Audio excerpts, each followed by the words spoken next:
You know, you talk to yourself 50,000 times a day. And if you talk to yourself negatively, you affect yourself negatively.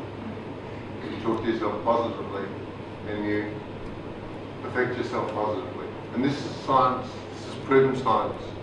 Professor Roger Sperry, who got the Nobel Prize, right, for dividing the right brain and the left brain, he proved that negative thoughts attract negative thoughts. That leads to negative action and that leads to negative reaction. One of the most positive things that you can possibly do. And of course the other thing is that positive thoughts attract positive thoughts, right? But one of the most things that you can be aware of yourself at any time is negativeness. If there's any negativeness going on in your mind about anything, nip it in the bud straight away. Right? Stop. Change it. Because it will affect the outcome, it will affect you. It will affect you and therefore the outcome, right? So just remember that. That's just one thing. If you take that one thing away from here, that'll be good. Because negativeness is something that I'm sure that guy went into some form of negativeness when he hit that brick wall. Thank you. I know we could share lots more, but we won't. We'll keep on going.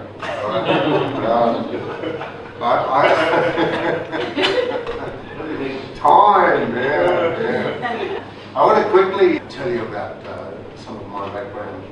After the army, and I had a couple of kids, and young Andrew, my 17-year-old son, he had asthma right from the age of 2. You know, he'd been all the right doctors and all of this. He'd get worse and worse and worse and worse, and then he collapsed one day, you know.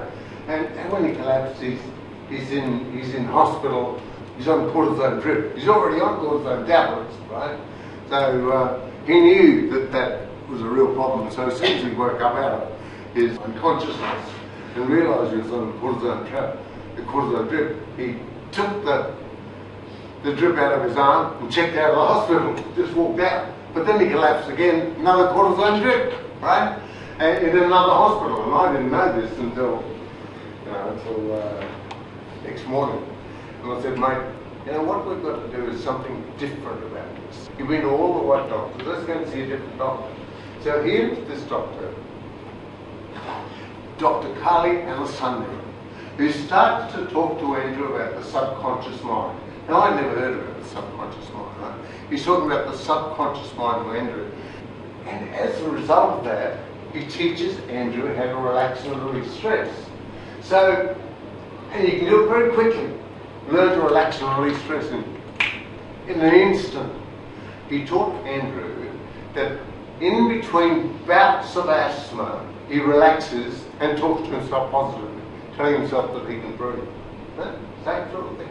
He says, because you see, if you start to panic, then the bronchial tubes constrict, and then you can't breathe again. So what he was able to do, within a couple of weeks of getting out of hospital and seeing this guy, was get through most of his asthmatic attacks. Now, I'm not saying he cured asthma, but he handled his own attacks. Then he broke his head. He was on a motorbike arguing with a bus, and I tell you, the professor at the hospital was going to cut his legs off. And I said, hang on a minute, don't do anything yet. Let me go and get Carly Alessandro. And I said, can you help him? Can you help him? He said, yeah, sure. He said, I can teach him more about the subconscious mind. He said, he said he'll be able to work with pain release and healings, Bacteria stuff, you see. And as a result, he said, I think the professor will reduce the dose of cortisone and he'll have a go at the operation. Because see, what cortisone does is impede the growth of bone marrow. So the leg will never heal. That was the problem, right? That's exactly what happened. Andrew saved his leg by doing exactly that. I had to take notice of this. I'm this left brain, analytical, prove it to me, I'm a civil engineer and a skeptical guy, you know, and said, okay, Andrew, this is so good, teach me, you know. And so he taught me, or he tried to teach me, and I applied it to weight release. In 6 months, I took off about 23 kilos, 22 kilos, right? But no dieting, no exercise. I was just wanting to do it with the mind. And then ultimately it is eating less. Ultimately it is eating less, but you do it with the, you can do it with the mind and you do it with the meditation. But then at that stage, what I could do was, when I practiced this, I could bring down my pulse rate, right, so that the doctor couldn't even feel it, the pulse rate. I could bring down my blood pressure by 20 points, just in front of the doctor, right, on instruments. Wow, this is powerful, you know. And so I started learning all about it. I went to every seminar I could about subconscious mind and read every book and read all this stuff, you know. And I'm talking quite a while ago, and then my 3 daughters were murdered, right? And I had Jenny and Kirsty, who were twins at 19, and Lexi, she was 16 the next day. And, you know, how do you handle that, right? How did I handle it? It was really, it was a challenge. I mean, I went through hatred and anger and revenge and why me and, you know, all of that sort of stuff, right? I went through all that. I mean, you go through the normal process, right? There's no doubt about that. But then ultimately, right, I was meditating one morning and I got this message in meditation, in the middle of meditation, said, hey, if you persist about being angry and hateful and revengeful, you're going to end up like that. In other words, if I kept on talking to myself negatively about hatred and anger and revenge, then I'm going to do that 50,000 times a day we talk to ourselves. But I thought, oh God, I don't want to do that. I don't want to be another victim. Why let that guy win again? So I got some assistance and worked through this, and what I did was I actually worked through acceptance and letting go, and meditation, unconditional love. I never even knew the meaning of it, unconditional love, and then forgiveness, right? And that was what I went through. And it took a while, but I went through, right? All that, and I thought, as a result of all of this being so available to us, to everybody, then really it's almost my duty to start teaching it.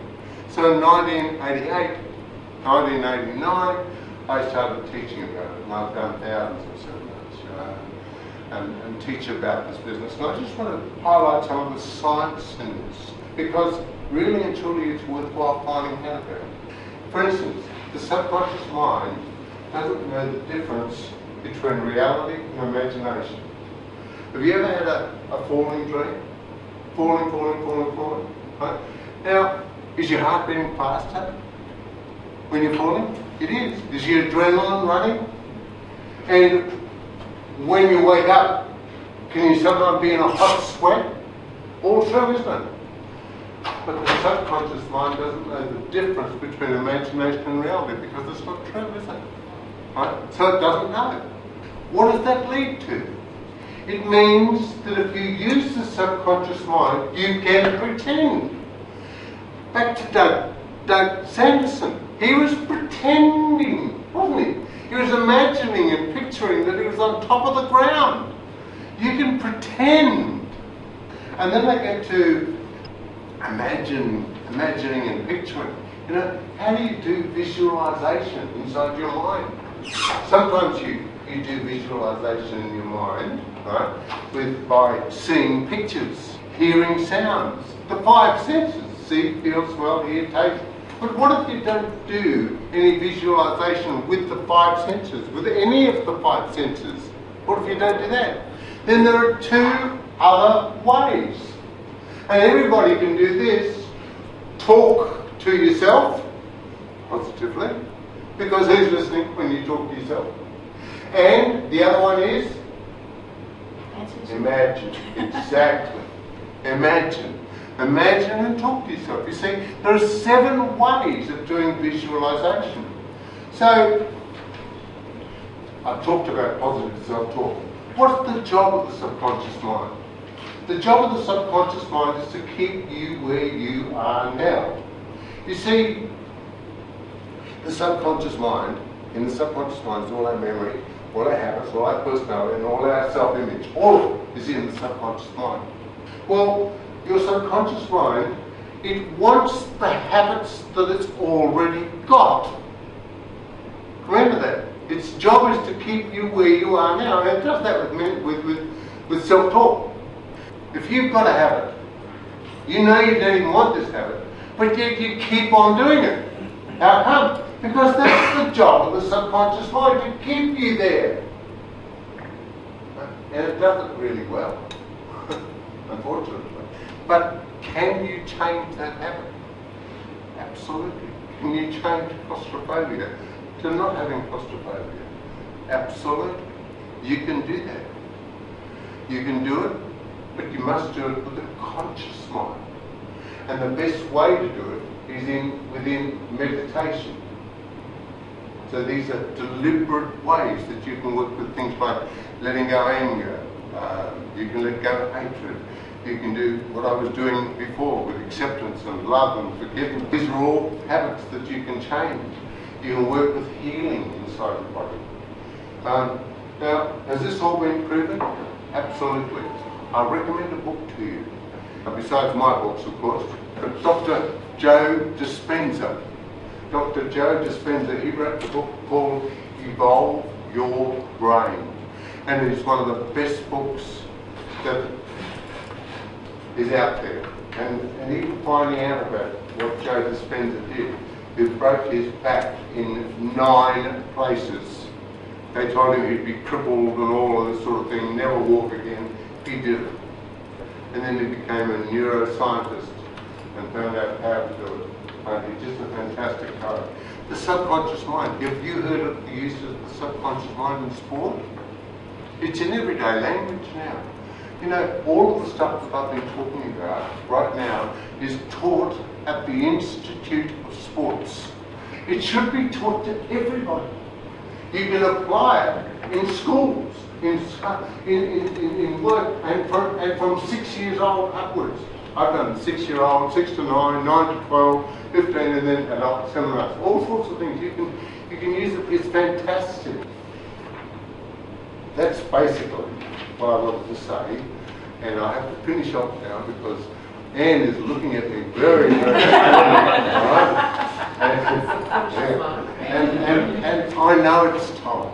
Right? I've enjoyed doing what I've been doing, and I'm going into my 75th year, and I enjoy it. Normally my face doesn't look like this. What happened? I got sad. She didn't even make it today because on Wednesday we were playing bridge, and my eye I couldn't see out of my right eye. But I got a beehive and I did a stupid thing, right? I went up to it when there was no bee suit on and all this sort of thing, and 6 bees attacked me. I had bees here, here, here, and here. And when it goes up to here, it comes down the eye, closes it up, comes down the face, and then it ends up, it's out here at the moment, right? But it'll end up here tomorrow, and then I'll look like a turkey, and then it'll go after that. Anyway, thanks guys, and if there's any questions, I'm happy to answer them, but that depends upon Anne. Yeah, firstly, thank you very much, Sandy.